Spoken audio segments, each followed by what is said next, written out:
जय जगन्नाथ नमस्कार प्रिय दर्शक बंधु मु ज्योतिषाचार्य प्रमोद परपन आपण मानक स्वागत करुछि आपण मानकर प्रिय चैनल एस्ट्रो कल्याण चैनल को।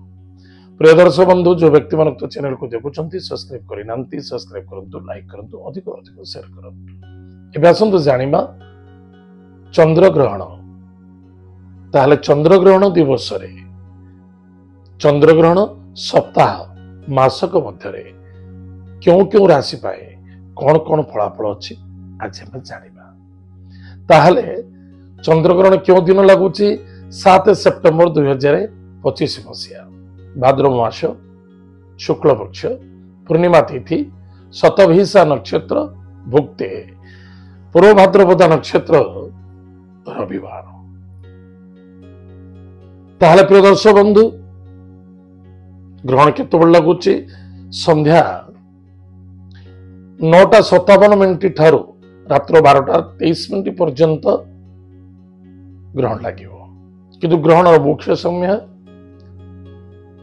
प्रातः 1:27 मोक्ष प्राप्त कर ब्रह्म मुहूर्त स्नानादि कार्य सारी निज परिवार बा कुटुंबर मंगल कामना निमित्त देवता मान पूजा अर्चना करवा एवं तीर्थव्रत इत्यादि करवा।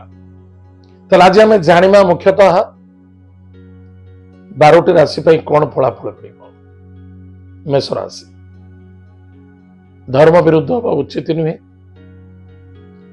आशावादी आशा ठारू कम चिंता करने बहुत आवश्यकता जहाँ मिलला जमीती मिला से संतुष्टि और शांति रखा बहुत आवश्यकता अच्छे। संतान प्रति ध्यान देवे पेट जनित रोग पीड़ित हो पारते लव मैटर बाधा आसपारे सावधान।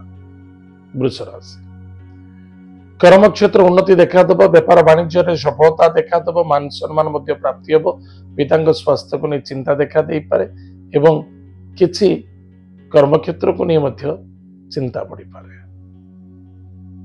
मिथुन राशि मिथुन राशि व्यक्ति मानक दूरयात्रा प्रतिबंधक आसपारे टिके ध्यान देवे किंतु कार्य सफलता मान सम्मान प्राप्ति व्यापार वाणिज्य क्षेत्र उन्नति देखादेव टार्गेट पूर्ण देखादेव। कर्कट राशि व्यक्ति मानक टिके सावधान रहा बहुत आवश्यकता अच्छे। पारिवारिक स्थिति बढ़ी पारे स्वास्थ्य को नहीं चिंता बढ़ी पारे मान सम्मान पर प्रभाव पड़े सावधान। सिंह राशि व्यक्ति मानक स्वास्थ्य प्रति जत्न नवा बहुत आवश्यकता अच्छे। स्वास्थ्य ही संपद पारिवारिक सुख शांति समृद्धि को वृद्धि करने मान सम्मान प्रति ध्यान देवा बहुत आवश्यकता अच्छे। कन्या राशि व्यक्ति मानक बहुत फायदा अच्छी सफलता देखादेव किंतु पारिवारिक क्षेत्र को नहीं चिंता शत्रु वृद्धि हो पारते टिके सावधान रहा ऋण नवा ना ऋण दबा ना भाई मासरे ऋणर लेनदेन को नहीं आर्गुमेंट करने उचित नुहे। तुला राशि भाग्यर उदय परिवर्तनता देखादेव टार्गेट निश्चित आपण पहुंची पारे संतान को नहीं चिंता देखादेव। विद्यार्थी विद्या क्षेत्र प्रति फोकस रखु। विचारासी व्यक्ति मानक डिसीजन कौन सी रंग हो जाए टिके सावधान रहिबे। सामूहिक समस्त को श्रद्धा आदरता विश्वास करंतु निजर कमजोरी कौन व्यक्ति प्रकाश करंतु नहीं। धनुराशि व्यक्ति मानक केबे भी दर्शन करने उचित नुहे। चंद्र दर्शन आपण एते भल रहिबनी। स्वास्थ्य और मानसिक कर्म क्षेत्र व्यस्तता देखादेव। मकर राशि भाग्यर उदयता देखादेव कर्म व्यापार वाणिज्य क्षेत्र में सफलता देखादेव कैरियर रे बहुत फायदा हम। कुंभ राशि स्वास्थ्य प्रति ध्यान देवा चिंतित कामना पूर्ण देखादेव एवं कार्य को सिद्धि एवं सफलता करने जोर लगातु। मीन राशि प्रारब्ध को नहीं कष्ट भोगिबा एवं कृत कर्मर फल प्राप्ति देखादेव।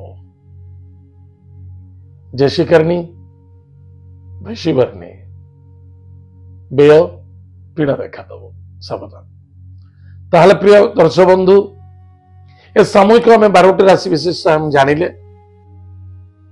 समुदाय रूप में ए मासरे कौन कले गोटे प्रतिकार करेंगे जे अधिक अधिक सफलता देखा श्वेत अरक गच्छर चेर एवं श्वेत अपराजिता गच्छर चेर को सोमवार दिन संग्रह करेंगे जे कि रविवार पड़ुची ग्रहण तापर दिन सोमवार दिन प्रातः समय संग्रह करंतु चांदीर डेउरिया भरी निज गलार नचेत डाहाण बाहुरे पुरुष मानकर बाम बाहु महिला मानक किछि नहले भी हाथर मणिबंधरे मध्य धारण करि परिबा निश्चित डाहाण हाथर सफलता ही सफलता मिलिबो।